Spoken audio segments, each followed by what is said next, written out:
hope that this finds everyone healthy and somewhat sane during all of the recent craziness. I'll start off with a simple introduction. My name is Maddie Westrom, and I'm the Outreach Director for the Montana Preservation Alliance. For those of you who might be hearing about us for the first time, we are the statewide nonprofit organization for the preservation of historic places, traditional landscapes, and cultural heritage. And our roadshow is our award-winning touring conference celebrating the heritage of rural Montana. We hold it every other year, and it's a program that began back in 2012, which means that this year would have been our fifth conference. Today, we have a very special treat for our friends and members, and those of you who might be newcomers, to honor what would have been the final day of our Preservation Roadshow in White Sulphur Springs. As many of you know, we decided to postpone this year's conference to protect the health of everyone involved, including locals, our staff, our board members, and of course, you guys.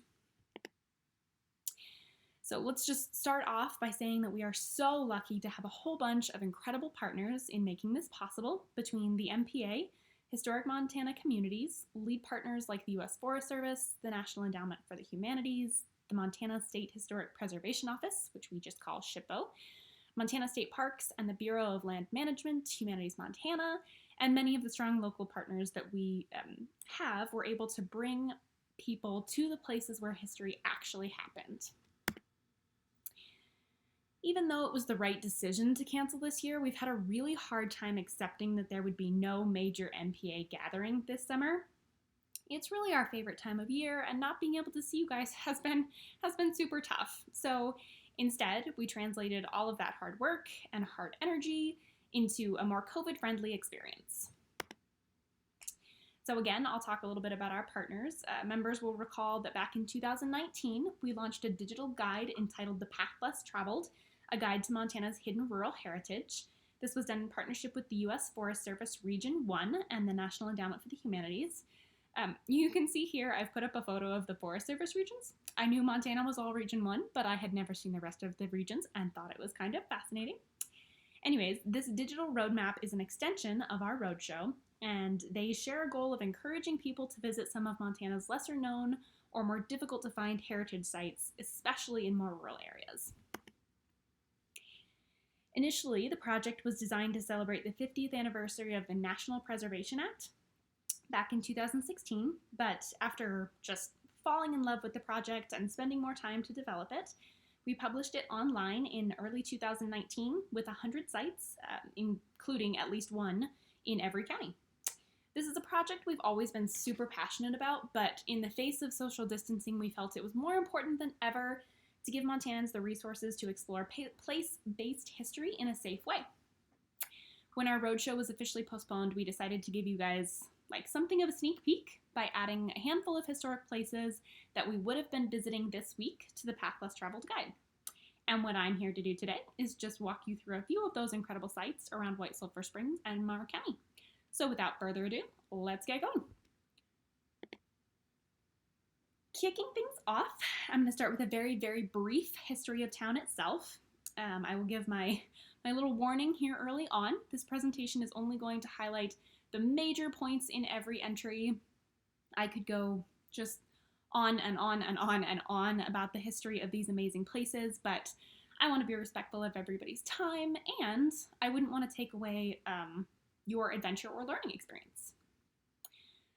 So the area surrounding the Smith River Valley and what would become the city of White Sulphur Springs had been trafficked by Native peoples for centuries and was a popular travel corridor long before the frontier began pushing west. However, non-native settlers first discovered the area in 1864 when gold was found in Confederate Gulch by, you guessed it, ex-Confederate soldiers.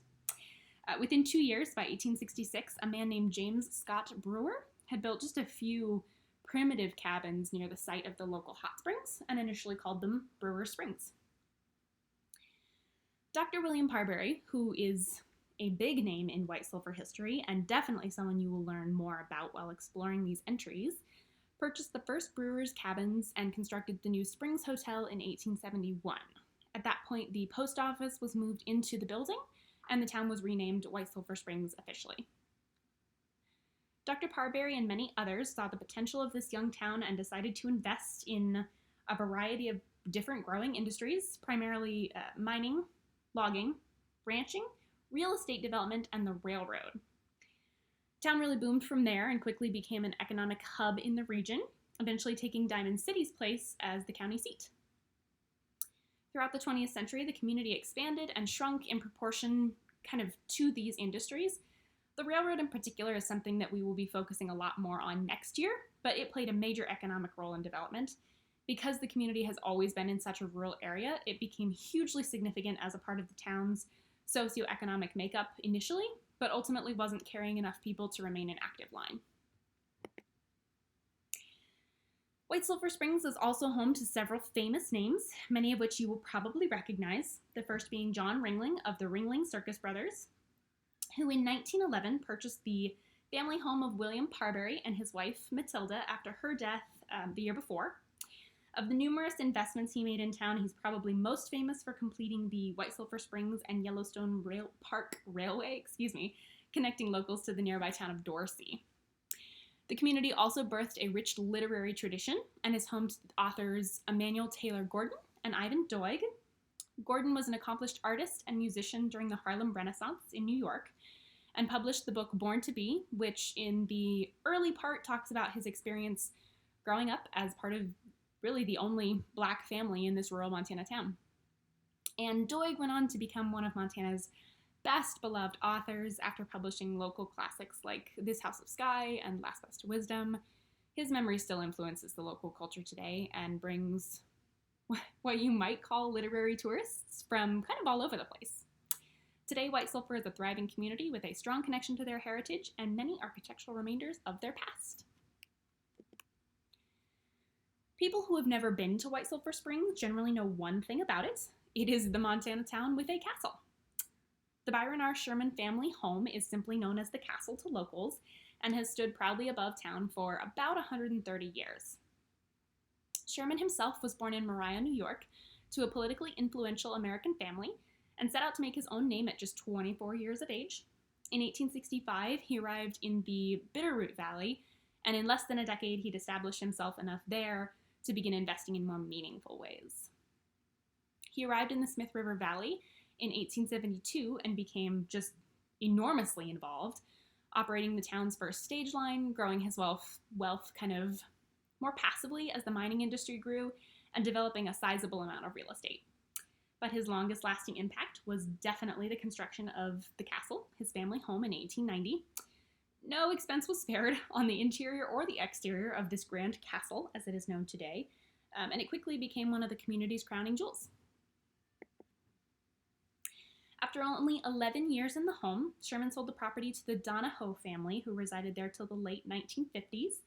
In 1960, the inheritors of the estate donated the property to the Marr County Historical Society, who have cared for it ever since.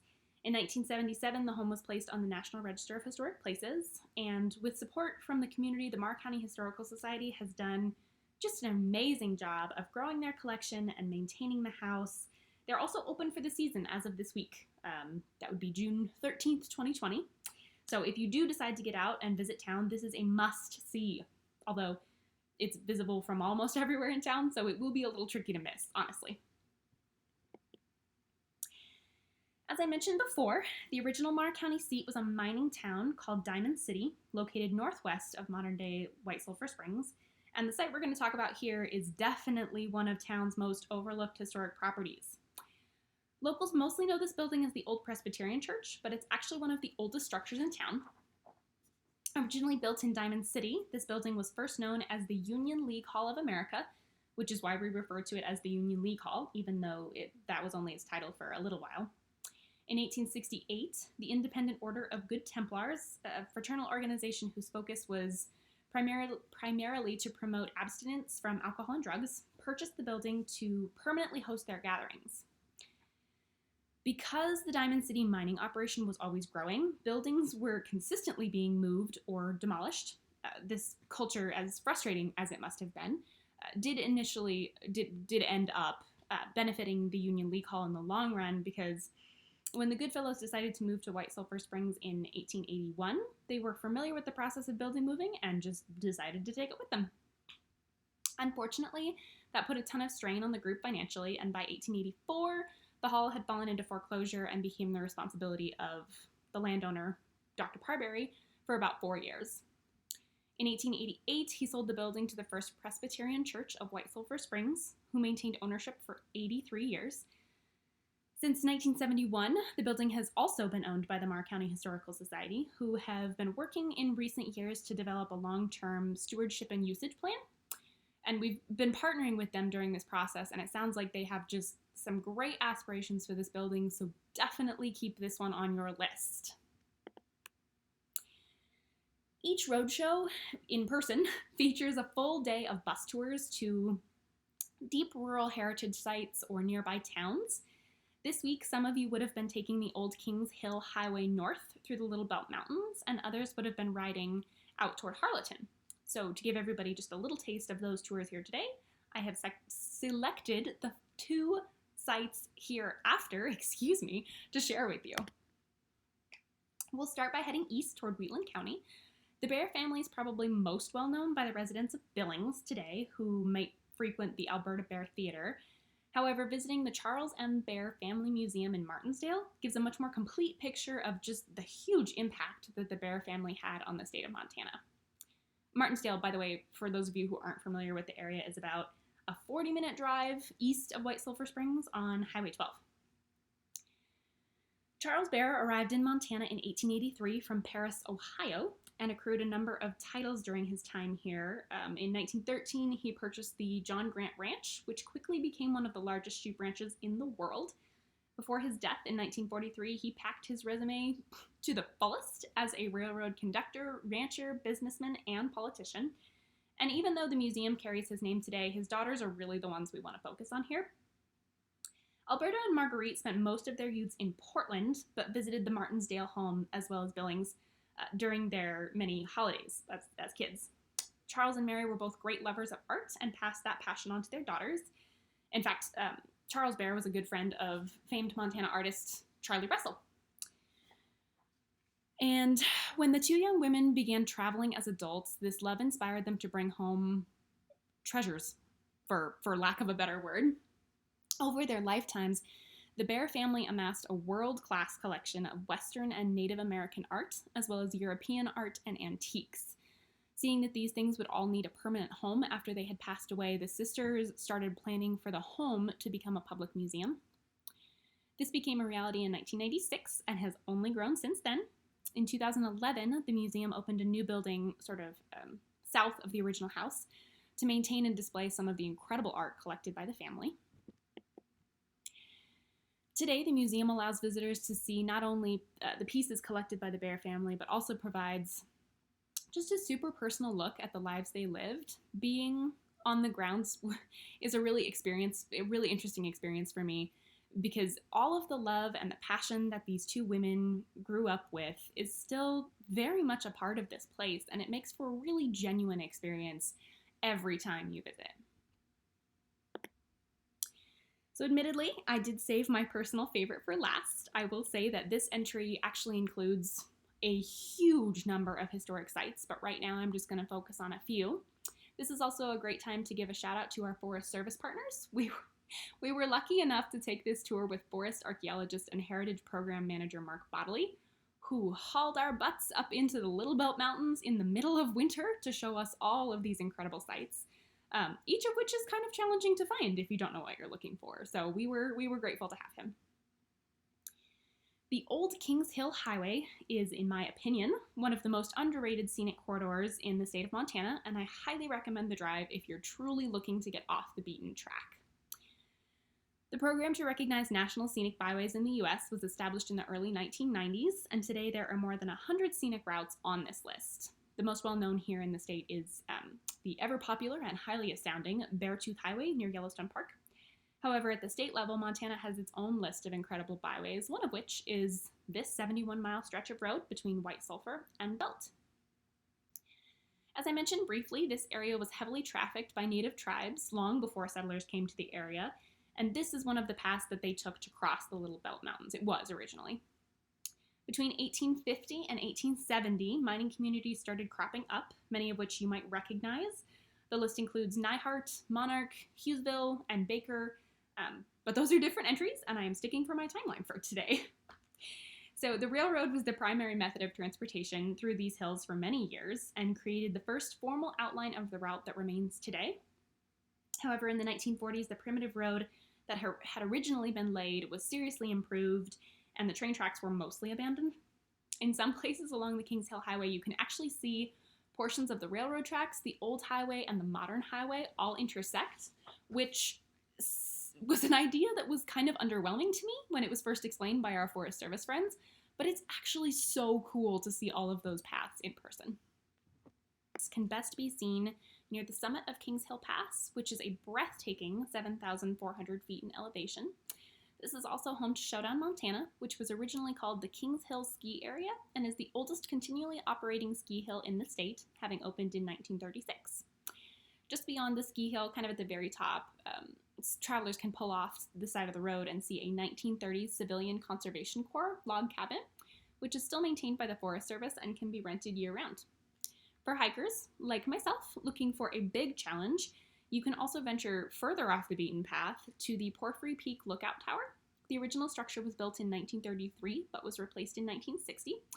That being said, it's supposed to be a crazy great view of Lewis and Clark National Forest from up there. However, this is the only site that I included today, which I have not actually visited myself in person, so I can only send word from trusted allies and friends. Following the highway north toward Belt will take you through all of those wonderful mining towns that I mentioned earlier, but I think that this is a good place to start wrapping up and encourage everyone to visit our website and play around with the PLT guide more to continue learning. And that really concludes the historic portion of today's chat. The actual online guide has tons of information that will be able to help you dig a little bit deeper or plan your next adventure. As a bit of housekeeping, we do want to remind everyone that it is still super important to take public health and safety very seriously. This is a wonderful way to find a socially distant activity, whether you're in White Sulphur or out in the rest of Montana, but it is summer. You will come across other people, and if nothing else, you're going to be traveling through small towns that might have limited healthcare resources, so just be thoughtful out there. Every entry includes a private versus public property section, and we ask that you also be respectful of the many different people who manage these sites. But we know you guys are awesome, so that won't even be an issue. To wrap up, I do want to talk quickly about a few of the things that are happening in White Sulphur. The Marr County Community Foundation has started the Marr County Strong COVID-19 Response, which is raising money to be used in a grant program for the nonprofit organizations and individuals locally. And the 14th annual race for this place will be held on the 4th of July and is sponsoring the COVID Fund this year. So if you're interested to learn more about how the community is handling COVID-related issues, definitely check those two things out. Many of you are probably familiar with Sarah Calhoun and the Red Ants Pants clothing line or music festival. Even though the music festival has been canceled for this year, she and her team have been working super hard to produce COVID masks, and I can personally attest to their awesomeness, as that's where we got all of our office masks. The Castle Museum, as I mentioned earlier, is open as of this week. They are hosting tours Thursdays to Sundays from 10 a.m. to 5 p.m., and it sounds like they are doing just really going the extra mile to keep things sanitized for guests. For Good Eats, the Jawbone restaurant is now open, and the Stockman's Bar has just updated their menu. My own road trips are never complete without a hamburger, and it sounds like either of these places will be able to hook you up. Twin Sisters Trading has a variety of different summer rental gear for all of your outdoor needs, and I believe that Two Bassett has a new beer. I wouldn't be the right person to tell you too much about that because I'm not a big beer drinker, but I have it on good authority that you can't go wrong in Two Bassett no matter when you're visiting. And last on that list, I just want to give a huge shout out to all of our friends and partners who are based in White Sulphur Springs and Marr County. All of this research and event planning would have been a steep uphill battle without you guys, so we appreciate you. I also want to take a moment to thank all of our now 2021 roadshow sponsors. This conference would not be the amazing experience that it is without all of you. Your support is much, much appreciated. Well, that pretty much wraps it up. Thank you so much for joining us today and celebrating the history of White Sulphur Springs. We hope to see you all next summer in person for our 2021 roadshow. If you enjoyed our presentation, make sure to sign up for our email updates to get all the latest on the MPA.